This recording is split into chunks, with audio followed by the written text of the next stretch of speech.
Hello, I'm Hannah Kaplan, and this is the WCS Wild Audio Podcast, where you'll find reported audio stories covering the latest news and newsmakers from the Wildlife Conservation Society's Global Conservation Program, Zoos and Aquarium, and their many partners. We've got a great show today, so let's get to it.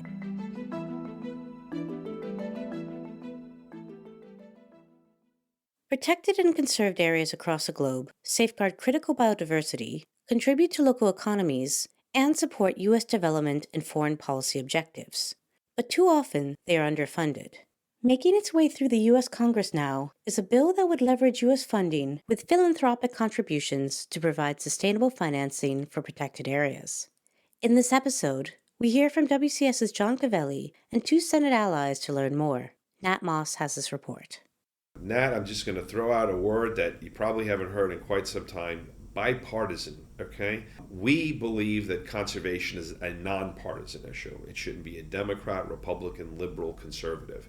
That's John Calvelli, Executive Vice President for Public Affairs at the Wildlife Conservation Society. He believes a bill in the current Congress that enjoys the support of both parties could be a game changer for conservation and the protection of wildlife for nature and people. Through our efforts and the efforts of many in our community, we've been able to identify some incredible leaders on the conservation platform.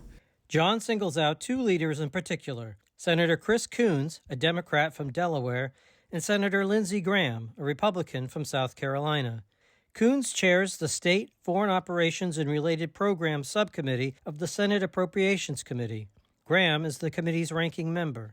Those who have worked on, read about, or visited conservation programs know what progress on conservation means for indigenous communities, for efforts to curb wildlife trafficking and illicit finance and to improve security, and for the benefit of livelihoods across the globe, including here in the United States. That is why there is robust bipartisan and bicameral support for that. That was Senator Chris Coons at a hearing that he chaired last May in support of the U.S. Foundation for International Conservation Act, or U.S. FICA as it's known. John Calvelli describes the legislation. The U.S. Foundation for International Conservation Act creates a public-private partnership to save wildlife and wild places around the world. What that means is government funds will leverage private support, making those public dollars go much further. And those monies would go directly to protected areas and parks around the world to help set up their management structures, to help provide resources on the ground. John explains that the bill seeks to avoid the phenomenon where protected areas are created but then vastly under-resourced. These protected areas, if they're paper parks, right, where there's nothing that's on the ground to manage them effectively, there's logging going on, elephants are being killed for their ivory, it creates a criminal element that then feeds into some of the worst criminal gangs on the planet. We had, back in the day, you had Boko Haram and Lord's Resistance Army, some of these groups, some of their funding was coming from these illegal activities. Well, if we can help create stronger mechanisms on the ground, we can actually make these places safer, help protect people and protect wildlife. The opportunity to bring more security to the region is one reason Senator Graham enthusiastically supports this plan, as he explained at the May hearing. Of all the things the committee could be focusing on, this is sort of top of our list for a good reason. These parks, sort of sanctuaries of governance and law and order, surrounded by a lot of upheaval. If you want to do something to bring about better governance and a semblance of the rule of law in this part of the world, in these ungoverned spaces, the parks are your best opportunity. If it were up to me, I would have a string of conservation parks all over Africa. Senator Graham looks to the public-private nature of the proposed fund as an important advance for conservation support.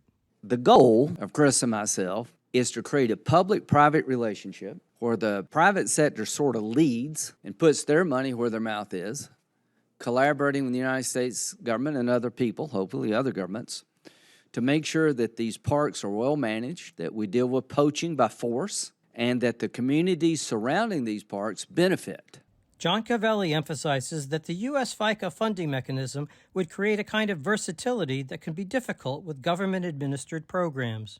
The legislation would create a separate nonprofit entity that will actually administer the money. So the monies are not going to the federal government. They're going to this entity. So it'll be able to move a bit more nimbly and be able to work a little bit more closely without having the bureaucratic issues that sometimes comes from working through federal agencies. So it's exciting because we've seen this type of model here in the U.S. function in different ways, and it will be a really great way of galvanizing private support for this global good. We always talk about these parks are created, then what? Well, this is the then what. Senator Coons lays out the stakes plainly.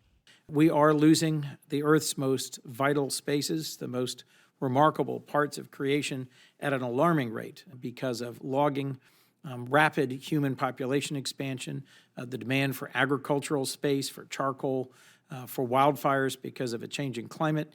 This is in part because the vast majority of gazetted parks, of notionally protected spaces, are underfunded. The promise of U.S. FICA to address that gap, says John Calvelli, will benefit not only Earth's most vital spaces, but the people who live there.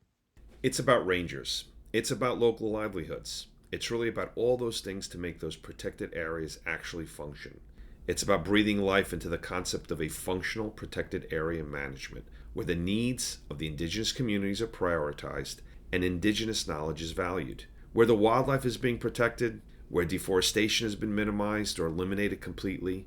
It's where there's security on the ground, so people can feel confident and comfortable living in those areas and maintaining their own heritage. This legislation will take us one step closer to achieving that vision.